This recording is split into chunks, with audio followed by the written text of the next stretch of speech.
Microsoft had their earnings after hours today. Throughout the day, the stock had moved down a little bit. It was down $1.13 to 408.59 at close, down just over a quarter of a percent, and it continued that decline after earnings to 407.26, another $1.33 or a third of a percent.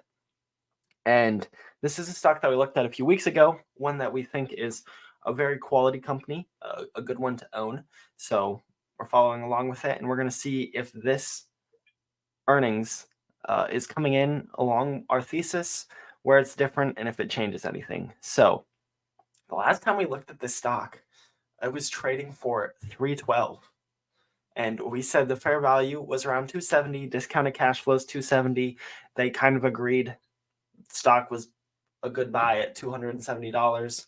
Ideally, you're getting it for closer to $250. We had a thesis of revenue growth of 11%, kind of in line with what analysts are expecting going forward. Share count declines of 0.5%, so they're buying back shares and helping out the shareholders. That's been declining year over year. Asset growth of 10%, which is a little low from what we've seen. Liability growth of 4%, which is a little high for what we've seen. And then dividend growth 10%, right about what we've seen traditionally. And we have the numbers from the earnings report, so we can see how those line up with what we are looking at. Microsoft, of course, uses their own technology to put out their earnings reports. So their income statement, we're able to look at the revenue growth over here, 15.23% year over year. We're looking at the 6 months ending value. I think it was a bit of a larger time frame, smooth things out a little bit more, which is better than the 11% that we were expecting. It's coming in 4.25% higher. So that's a pretty good beat from what we were expecting, which could boost the value of the stock, as long as they can keep the same margins that they had previously. Shares outstanding, we were expecting it to drop 0.5%. It only dropped 0.31. And the share value is very inflated. When we looked at it, it was 312. Right now, it's 408. So it's been on a huge run. I don't blame them for not buying back a whole lot of shares in such a high market for the stock.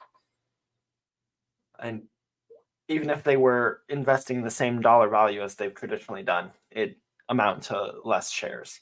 So not a huge surprise on that not coming in as expected. As for the balance sheet, this is where things are quite a bit different from what we were expecting. 14.22% year over year growth on their assets total. We were only expecting 10, so that's a nice 4.22% beat. But liabilities came in with a huge jump. Expecting 4%, came in at 12.9. Now, they had been coming in the threes over the course of the last few years. So 12 is a very large number from what we've seen here. And it looks like the cash flows page does a better job at explaining it, where we have this right here. Acquisitions of companies, net cash acquired, and purchases of intangible and other assets. It was last year $679, and this year $65,000. So there was a huge jump in acquisitions. That's probably the main driver for the balance sheet. Not a massive concern. In fact, they traditionally have such good returns that if they can do an acquisition and get the returns that we've seen, 17 to 18%, upwards of even 30%, then it'll help drive the stock price up even faster. So definitely looking like that is going to be a boost to the value of the stock. So everything that we've seen here. Oh, and then the dividends, we're expecting 10%. So about in line.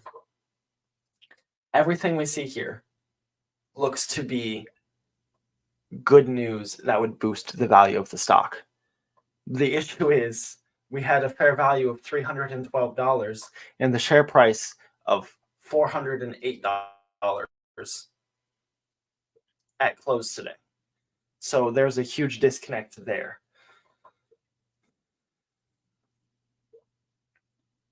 Now, we can factor in some sort of a premium to this stock because it is such a good company. There's really no red flags here.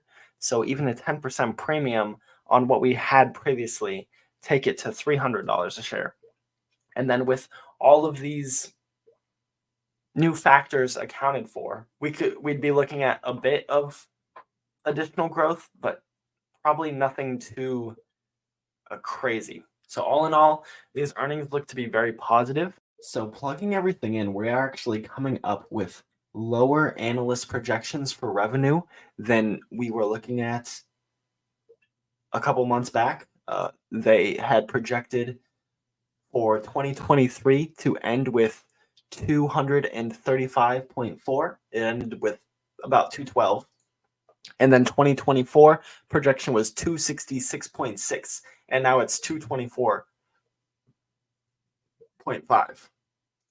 And now we have a number for 2025, which is 256.1, still lower than that 266.6 that they had projected previously.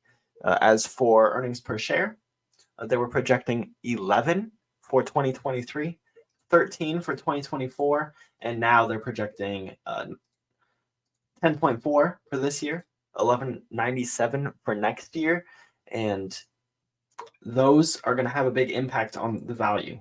So actually, our fair value dropped to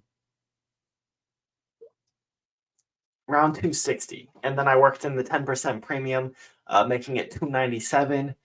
Because of the increased debt load, the discounted cash flows dropped, and now that's only looking like 250. So analysts clearly are not as bullish on the stock as they were previously, and that's really bringing down the valuations if we work off of what they are expecting. If we put in everything that we saw on this earnings, assuming that they're able to keep this up for the course of the next 3 or 5 years, well, if you could get it at this margin of safety price around 250, you're breaking even over the course of 3 years. So it's currently trading at 3-year values. That's not to say you're going to lose money if you're buying now. That's just saying that the fair value of the stock in 3 years will be about what it's trading for today, assuming all of these scenarios play out. And if at that point it's still trading at a 3-year out premium, then you'd be looking at something in the $300 realm. Because in 5 years, you're looking at 308. So if you were to buy at this value level around 250, you'd be looking at 33% returns. So, I mean, I cannot find a reason to buy the stock at today's prices. It would take some immense growth to make it worthwhile. Now, what we're seeing is 14% year over year growth. That's incredible. That's market beating returns. But the price of the stock is just so high that you need quite the crash to bring that down. Now, they had a big acquisition. What the liabilities, let's say they are able to bring those back down to maybe the 4% range. Now we're looking at something a bit better. You gained a whole 1% every single year in returns, bringing that down. Revenue growth, I don't know, 15 is a pretty big number for what they're already working with. So I wouldn't want to mess with that too much. And now we see why the stock is trading down off of good earnings, because the earnings were great, but they were not good enough for the price that the stock was at. There's no reason here for the stock to be trading above $400. It is in speculation zone, definitely not value zone. People think that they're going to have incredible earnings and returns based on AI and working that into their products. Analysts apparently are not seeing the same thing, dropping their expectations significantly over the next year. So I just wanted to do a quick video to take a look at the earnings, see how it was going to impact things, and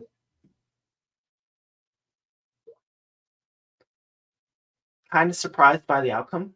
I didn't think that we would see a drop in the valuation. I mean, the share price running up. I think a lot of this is coming from that increased debt because of the acquisition. So, I mean, if we can ignore that and balance things out, it might be a bit better, but still, Low 300s would be a lot more reasonable than the low 400s. So it's going to stay on the watch list. Definitely not currently on the buy list. So thanks for watching. Please like if you enjoyed the video, comment what other stocks that we can look at, and subscribe to stay up to date with everything. And I'll catch you next time.